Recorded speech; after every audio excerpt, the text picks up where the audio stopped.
Bienvenue sur Teach. En terminant cette semaine qui était consacrée essentiellement à renouer une relation, une connexion avec la parole de Dieu, j'aimerais ici aborder un sujet autour de la manière de communiquer la parole de Dieu, partager la Bible ou la parole de Dieu autour de nous.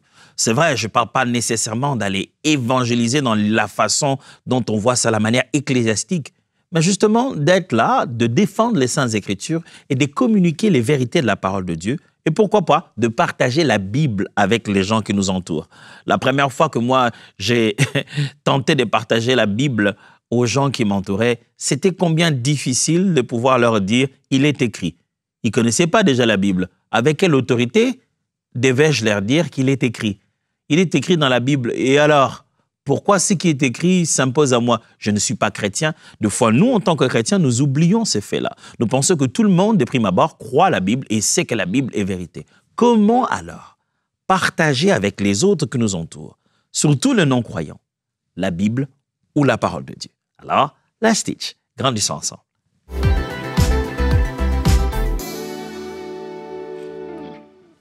Je me rappelle une fois, j'étais avec un de mes frères, on est allé, mon frère en Christ, on est allé gagner les âmes, faire de l'évangélisation de porte à porte. C'était au début de ma foi, j'étais très jeune, et nous sommes allés porte à porte, on faisait de l'évangélisation. J'avais depuis un moment fait ça plusieurs fois. Et une fois, je suis allé avec un frère avec qui je n'avais pas l'habitude d'aller, en fait. Et nous sommes allés gagner les âmes. Il était si passionné pour Jésus, d'ailleurs, il est jusqu'aujourd'hui.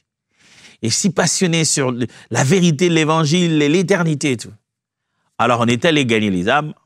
Quand on revient, voici les rapports. J'ai cru que j'étais les seuls à avoir vécu ça avec lui. Parce que le jour d'après, il a vécu ça avec une autre personne. Et on a fait une réunion finale pour parler du rapport de comment nous faisons cette évangélisation. Tout le monde s'est plaint exactement la même chose que je n'avais pas osé me plaindre moi. Tout le monde s'est plaint qu'il donnait trop de versets bibliques aux non-croyants. Il a bombardé beaucoup de passages bibliques, au point qu'il osait même défendre et débattre avec des gens qui ne croyaient pas à la Bible en leur donnant la parole de Dieu comme source de référence. Il disait, mais non, mais vous, votre Bible là, c'est pas la parole de Dieu. Oui, la Bible, c'est la parole de Dieu. La Bible déclare elle-même. Donc, comment tu peux prouver par la Bible qu'est la Bible elle-même la parole de Dieu? Il n'y a pas que des éléments intratexte qu'il faudrait utiliser. Il faudra aborder la question d'une manière assez philosophique. Il ne s'agit pas ici de l'argument seulement du contenu, mais l'argument aussi de la forme. Frères et sœurs, il nous arrive des fois d'ennuyer les gens ou de mal aborder nos conversations au quotidien avec les Écritures. J'ai lu la Bible, j'ai écouté la parole de Dieu, j'ai rempli mon cœur de ça. La finalité, c'est de partager ça. Après avoir renoué avec la parole de Dieu, il doit monter dans notre cœur la flamme et le plaisir de pouvoir partager cette parole avec les autres. Les autres ici, pas seulement les membres de l'Église, avec eux c'est facile. On dit, si tu connais ma méditation d'aujourd'hui, j'ai passé un temps d'intimité avec le Seigneur. Ça c'est notre jargon ecclésiastique, ça passe. Mais quelquefois, on va prendre exactement le même jargon et le dire à quelqu'un qui est un non-croyant. Et il entend dans notre langage une façon de condamner sa distance avec Dieu et de donner l'impression que nous, on est un peuple plus particulier avec Dieu parce qu'on écoute sa parole, on lit sa parole. Comment au quotidien, malgré la fonction qu'on a, on peut être en train de travailler quelque part dans une institution, je veux dire, étatique, on peut être dans la politique, on peut être dans le privé. Comment au quotidien partager la Bible, et même je vais vous défier, comment partager la Bible sans dire que c'était la Bible? Vous pensez que quand vous dites que c'est la Bible qu'elle est puissante? Non. Elle est la parole de Dieu. Même quand vous n'avez pas cité pour dire c'était quoi, ça reste puissant. Aujourd'hui, mes frères et sœurs, ne sommes-nous pas pertinemment interpellés par des paroles dont nous ne connaissons même pas la source? Nous grandissons avec des conseils que des parents ont donnés, des amis ont laissés dans notre tête, des profs à l'école nous ont dit, des auteurs ont laissé autour de nous. Le but n'est pas d'abord de dire que c'est la Bible. Le but, c'est que ce soit la vérité portée par quelqu'un qui l'a expérimenté. Ça s'appelle devenir un témoin. Comment faire quand il faut partager la parole de Dieu aux autres dans un climat et dans une atmosphère où on ne peut pas nécessairement dire que c'est la Bible? Comment faire dans un climat où on ne peut pas donner à quelqu'un une Bible en dur comme ça, comme j'en tiens, et lui dire, voilà, je te donne la Bible, va lire. Donner à quelqu'un la Bible, va lire, on prie pour que le Seigneur lui donne l'opportunité de comprendre. Mais comment faire pour partager la parole autour de soi? Alors, première des choses, partager la vérité plutôt que les versets. Important. Partager la vérité plutôt que les versets. Il arrive que de fois, nous chrétiens, nous transformons en machine à débiter des passages bibliques pour démontrer nos capacités de mémorisation. Quelqu'un vient te dire, écoute, je suis un peu abattu, ce travail, je ne l'aime pas. Ah, il est écrit, l'Éternel bénira l'œuvre de tes mains. Il est écrit, hey, attends. Ne deviens pas la machine, il est écrit. Je ne veux pas savoir seulement qu'est-ce qui est écrit. Vous regardez Jésus en train d'enseigner la parole. Il y a des fois où il dit, il est écrit dans votre livre, il est écrit. Mais des autres fois, il ne le dit carrément pas. Il dit, mais quand vous écoutez son discours, c'est là que vous vous rendez compte que là, Jésus parlait d'Ésaïe. Ah là, Jésus parlait de... Ce que le Seigneur nous demande de partager, c'est sa parole. Ce n'est pas le mécanisme autour de ça. Le fait que ce document s'appelle la Bible, c'est une institution humaine. Le fait que ce document soit subdivisé en versets et en chapitres, c'est encore une institution humaine. Je vais dire quoi? Ne laissons pas l'humanité de la Bible empêcher à la divinité de toucher les cœurs. Est-ce clair? Ne laissons pas les éléments humains, les éléments organisationnels pour préparer ce document pour qu'il soit accessible aux hommes. Ne laissons pas ces éléments apparents humains devenir un frein à la vérité éternelle qui est contenue. Communiquer, partager la Bible autour de soi ne demande pas d'abord de dire dans quel passage ça se trouve. Ça demande d'abord de dire ce qui est vrai et ce qui est dedans. Je me rappelle que j'ai eu à donner des enseignements et des formations sous d'autres cieux, dans d'autres domaines, pour lesquels les vérités que j'ai dit parler là-bas, expliquer aux gens dans les questions où que j'ai été, ces vérités-là ne viennent que de la Bible. Mais je n'ai pas osé leur dire, la Bible dit, non. Aujourd'hui, les hommes sont prêts, ils acceptent ce que dit un influenceur sur Internet, ils vivent leur mode de vie basé sur ce qu'a dit le coach à l'Internet, et le coach n'a cité rien. Il vient juste leur dire, écoutez, vous savez, dans la vie, a suffi aux gens de pouvoir faire confiance à ce que les gens disent.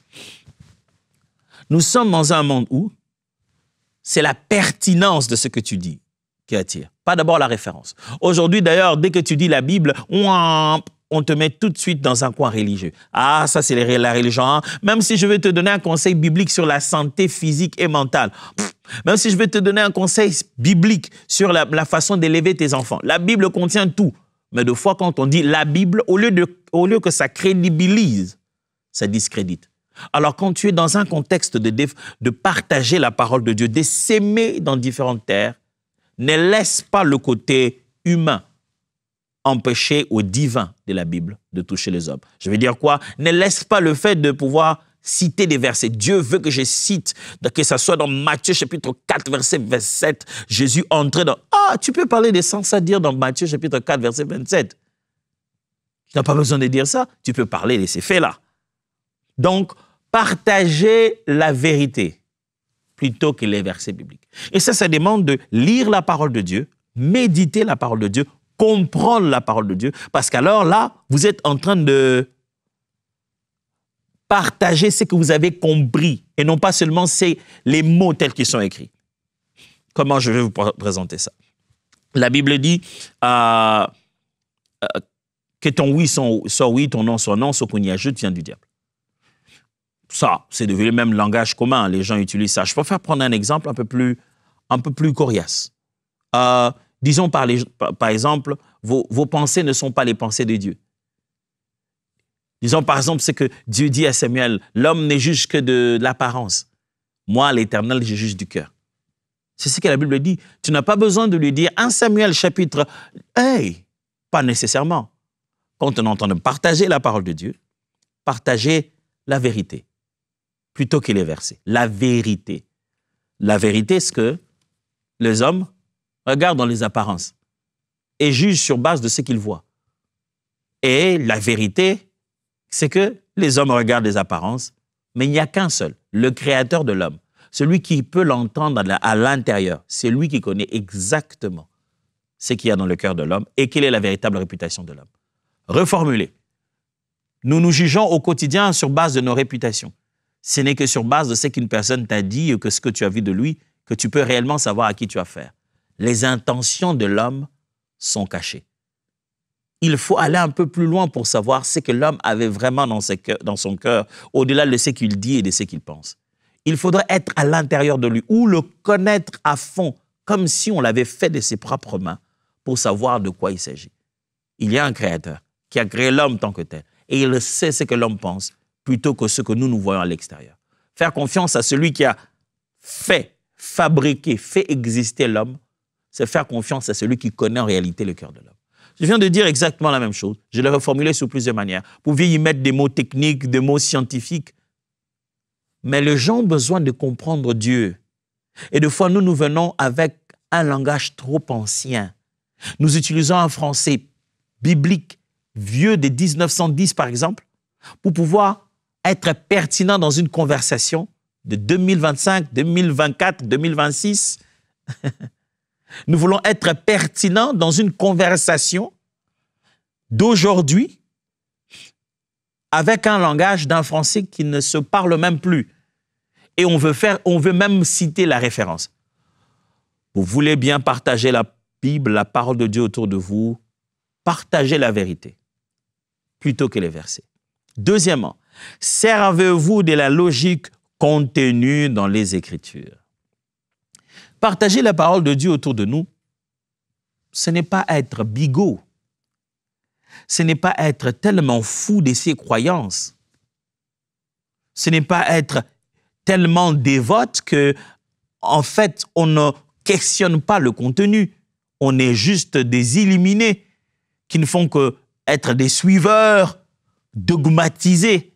Non, la parole de Dieu à laquelle nous avons cru a une logique. Elle sait se défendre à la raison humaine.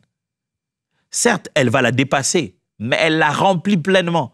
Les besoins du raisonnable sont remplis dans la parole de Dieu, au point maintenant de dépasser les raisonnables. La parole de Dieu n'est pas juste en train de passer sur la tête de la raison et que la raison ne peut même pas l'atteindre. Non, la parole de Dieu touche la raison et va et dépasse la raison. C'est comme ça. La parole de Dieu est logique, elle est raisonnable. Quand vous êtes en train de partager la parole de Dieu, c'est une logique que vous devez partager. Servez-vous de la logique contenue dans les Écritures. Les Écritures ont une certaine logique dans la façon d'aborder les sujets de la vie. Les hommes abordent un sujet dans un sens et la Bible l'aborde dans l'autre. Choquez votre monde par la logique, par l'approche des Écritures. Regardez, Jésus commençait déjà à choquer les Juifs avec leurs propres Écritures d'abord, en disant ces termes. Vous avez appris qu'il a été dit, mais moi je vous dis. Vous avez appris qu'il a été dit. Il les choquait comme ça. Mais pas seulement avec leurs Écritures. Mais il choquait aussi le monde avec un raisonnement totalement différent. Écoutez, il dit par exemple, si quelqu'un vous gifle à gauche, donnez-lui l'autre joue. Oh, c'est quoi cette affaire? C'est pas œil pour œil, dent pour dent. C'est pas seulement ce qui est écrit, mais voilà ma façon d'aborder le sujet. Jésus abordait les sujets d'une manière choquante, d'une logique inattendue. La logique que les hommes n'avaient pas, la logique de Dieu. Aborder les choses avec la logique de Dieu. Parlez-leur de ce que Dieu dit dans sa manière de dire, sans avoir besoin de dire Dieu a dit. On est devant une circonstance. On est là, on dit ah mais voilà, moi vraiment je ferai coûte que coûte pour que je puisse avoir cette promotion. Quitte à payer le plus fort, il faut que moi j'aie cette promotion. Les autres amis le disent, mais bien sûr, dans la vie, il faut être déterminé. Dans la vie, il faut se battre. Des belles phrases, des développements personnels. Des fois, quand vous entendez les développements personnels, vous dites, wow, c'est intéressant. Mais il y a une différence entre le développement personnel et l'exhortation de la Bible. Quand la Bible vous apporte l'exhortation ou l'encouragement, ça ne vous place pas qu'au centre, comme si sans Dieu, vous pouvez tout faire. L'exhortation vous démontre qu'avec Dieu, vous ferez des exploits. Mais le développement personnel vous dit, vous êtes devenu votre Dieu pour accomplir vos propres exploits. Vous toucherez au même sujet de la promotion, mais avec un angle totalement différent. En leur disant, par exemple, « Ah, tu sais, oui, la promotion, c'est le résultat de nos efforts. Hein. S'il faut faire coûte que coûte, c'est mieux tailler et améliorer ses compétences. Plus tu améliores tes compétences, plus le monde dans lequel nous sommes va reconnaître tout de suite les dons que tu as, les capacités que tu as. Ouais, je suis d'accord avec toi. Donc, quand tu dis coûte que coûte avoir cette promotion, ça veut dire qu'il faut des coûte que coûte te réveiller plus tôt, coûte que coûte étudier mieux, puis coûte que coûte te développer. Et tu verras que le Seigneur t'ouvrira les portes. Je peux même dire, on n'est pas dire tu verras le Seigneur t'ouvrira les portes. Je peux dire que je pense que tu obtiendras des meilleurs résultats quand tu sais mieux développer ton talent. Je suis en train de lui dire autre chose. J'ai changé le sens de coûte que coûte. Coûte que coûte pour lui aurait pu être même des voix mauvaises. Mais je viens de lui dire ce qui est écrit. Tu n'as pas entendu des versets, mais pourtant je viens de lui dire ceci. La Bible dit, si tu trouves un homme habile dans son ouvrage, sa place est au milieu de grands. C'est ce que je viens de lui dire. Je viens de lui dire que la Bible recommande de plutôt développer davantage l'habilité que tu as. La Bible n'a pas dit si tu trouves un chrétien déviant. Non, l'habilité dit si tu développes très bien les capacités que tu as, tu deviens meilleur dans ton domaine, tout de suite les personnes les plus élevées auront besoin de toi dans leur cercle. Tu n'as pas besoin de tuer qui que ce soit. Tu n'as pas besoin de te mêler de quelques formes d'occultisme. Tu as juste besoin de mieux comprendre comment fonctionnent les choses que Dieu a déjà mis en toi.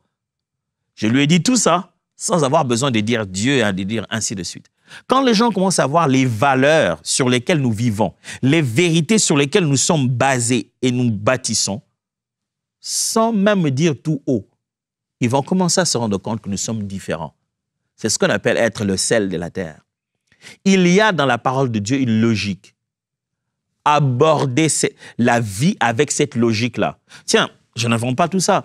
Jean chapitre 1, verset 1 à 2. Ouais, c'est logique de confondre Jean 1 avec Genèse 1.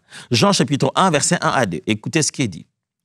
Au commencement était la parole, et la parole était avec Dieu, et la parole était Dieu. Elle était au commencement avec Dieu. Et vous connaissez la suite. Tout ce qui a été créé par elle, rien de ce qui a été fait n'a été fait sans elle. En elle était la vie était la lumière du monde, cette lumière est venue chez les siens ne l'ont pas reçue. Voilà. Ce texte est très intéressant. Alors, très intéressant.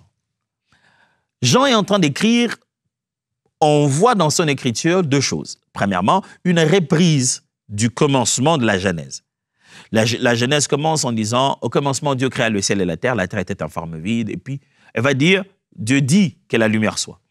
On voit dans Jean comme un genre de reset, comme si on remettait le monde à nouveau à zéro. La terre était à nouveau visitée par la parole de Dieu comme au commencement. Mais on y voit aussi un jeu que Jean fait ici avec les auteurs de l'époque et les circonstances, les contextes historiques et culturels de l'époque. Entouré des philosophes grecs et de la philosophie grecque qui met un accent particulier sur le mot logos qu'il utilise ici. On raconte que là, à cette époque, le logos est pris et enseigné par les grands philosophes de l'époque, comme Platon et les autres qui ont précédé. Le logos est considéré comme la force de la pensée. Logos, c'est un mot qui signifie parole, mais surtout qui signifie l'intention de ce qui est dit, la base de la réflexion, l'argument. C'est pourquoi dans certaines versions, on l'utilise comme le verbe. On dit le verbe, au commencement était le verbe. Pour dire, dans une phrase, le verbe est la base. C'est ce qui donne le sens au sujet, au complément. La base de l'idée, la force de l'argument, l'essence de la pensée. C'est ça le mot logos. Et même les philosophes de l'époque commençaient déjà à dire, le logos est à la base de tout. Avant que tout ceci ne soit à l'origine, l'homme a conçu une base de pensée. Et ils sont allés à éloigner ça même, à dépasser ça de l'humain en disant que l'humanité, au point de départ, c'est la pensée maîtresse, c'est l'idée de base. C'est ce qui fait la base de l'humanité. Et certains théologiens aiment à croire que dans son approche ici, Jean veut rebondir sur ce qui était devenu commun et populaire en disant qu'au commencement était la parole, était le logos. Et à partir de là, il affirme la même chose que eux, et commence à diriger ça vers la vérité biblique, un peu comme Paul l'a fait à Athènes, en disant que je vais vous parler de ce Dieu dont vous avez écrit sur le temple ici à un Dieu inconnu. Mais ce qui est intéressant à remarquer aussi, troisièmement, c'est que dans ce même texte, au commencement était la parole, Jean utilise le mot logos. Et le mot logos ne veut pas seulement dire argument ou essence de la pensée. Le mot logos signifie aussi logique.